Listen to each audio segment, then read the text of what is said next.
Today I am speaking about the most important constitutional amendments which in Nani Palkhiwala's words defaced and defiled our constitution. I am speaking about the 24th, 25th, 26th and 29th constitutional amendments.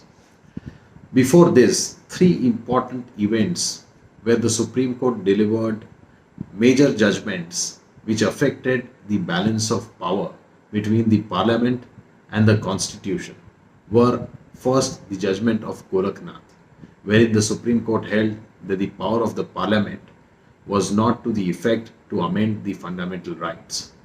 The second judgment, which affected the Parliament's power, was the judgment of R.C. Cooper versus Union of India, also known as the bank nationalization case. The third judgment, which affected the power of the Parliament, was the Privy Purse case in the year 1970, where the abolition of Privy Purse by presidential order was set aside.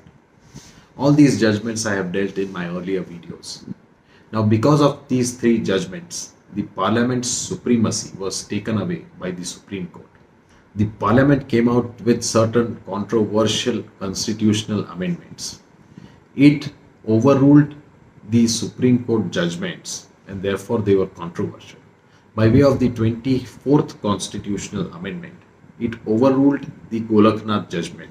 The statement of object and reasons of the 24th constitutional amendment provided that it is considered necessary to provide expressly that the Parliament has power to amend any provision of the Constitution so as to include the provisions of Part 3 within the scope of amending power.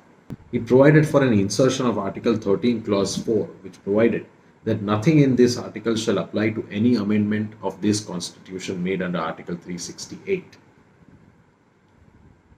It also amended Article 368 by providing that nothing in Article 13 shall apply to any amendment made under this article. So by these two lines, the entire judgment of Golaknath came to be overruled, as Article 13 would not apply to a constitutional amendment and therefore the Supreme Court could not declare a constitutional amendment to be void even if it violated fundamental rights. Similarly, it also provided in Article 368 that Article 13 does not apply to any amendment made under this article. So again, the power of the Parliament to amend any part of the Constitution, including Part 3, was established by way of this constitutional amendment and overruling the judgment of Golaknath versus State of Punjab. The next controversial constitutional amendment was the 25th constitutional amendment, which was introduced in the year 1971 to overrule bank nationalization judgment. Nani Palkhiwala termed this as a vicious constitutional amendment. And the statement of object and reasons provide that in the bank nationalization case, the Supreme Court has held that the Constitution guarantees right to compensation, that is the equivalent in money of the property compulsorily acquired. The bill seeks to surmount the difficulties placed in the way of giving effect to the directive principles of state policy by the aforesaid interpretation. The word compensation is sought to be omitted from Article 31, Clause 2 and replaced by the word amount. Because the word compensation was meant to give equivalent compensation in terms of money, the Parliament sought to delete this word and replace it by a word amount. Therefore, the Parliament did not have to give equivalent amount of money in order to compensate the citizens whose properties were expropriated in order to accomplish the socio-economic policies of that time. It also inserted Article 31C, which was one of the most controversial articles insertion by way of an amendment, which provided savings of laws giving effect to certain directive principles. And the most controversial part of this amendment was that it provided that no law containing a declaration that it is for giving effect to directive principles of state policy shall be called in question in any court on the ground that it does not give effect to such policy. By insertion of this article in the Constitution, the Supreme Court wanted to give primacy to directive principles of state policy over the fundamental rights of citizens. And it wanted to make fundamental rights subservient to the directive principles of state policy. This was contrary to what was envisaged by the founding members of the Constitution. The next constitutional amendment is the 26th Constitutional Amendment, which came specifically to overrule the Privy Purse judgment. The statement of objects and reasons provided the concept of rulership with privy purses and special privileges unrelated to any current functions and social purposes is incompatible with an egalitarian social order. Government have therefore decided to terminate the privy purses and privileges of the rulers of former Indian states.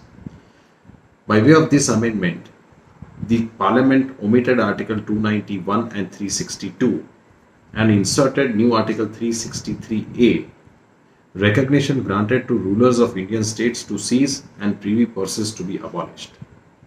So by way of this amendment, the privy purses, which was a constitutional guarantee, a solemn guarantee given by the people of India at the time of independence, was taken away in this manner. The next controversial amendment was the 29th Constitutional Amendment passed in the year 1972, wherein the Kerala Land Reforms Act, which was the principal land reform act in the state of Kerala and which was included in the controversial 9th schedule to the constitution, was to be amended, and the Amendment Acts of 1969 and 1971, which were subject to challenge before the Kerala High Court, and certain provisions of the said amendments were declared to be ultra vires by the Kerala High Court, and the Supreme Court had upheld the judgment of the Kerala High Court declaring certain crucial provisions of the said act to be ultra vires the constitution. And despite those judgments, the Parliament thought it fit to insert the Amendment Act under Schedule 9 of the Constitution so that they could not be challenged before any court of law. So therefore, the ultra vires provisions of the Kerala Amendment Act were revived by placing the said act under 9th schedule. So therefore, His Holiness Keshwanand Bharti, who was the head of a mutt in Kerala and affected by the provisions of the Kerala Amendment Act, challenged the said amendments before the Supreme Court by preferring a petition under Article 32 of the Constitution. 5 other petitions were also preferred along with Keshwanand Bharti, and these petitions were decided by a bench of 13 judges in the landmark judgment of Keshwanand Bharti versus Union of India. I will be dealing with that judgment in my next video. Thank you for watching this video.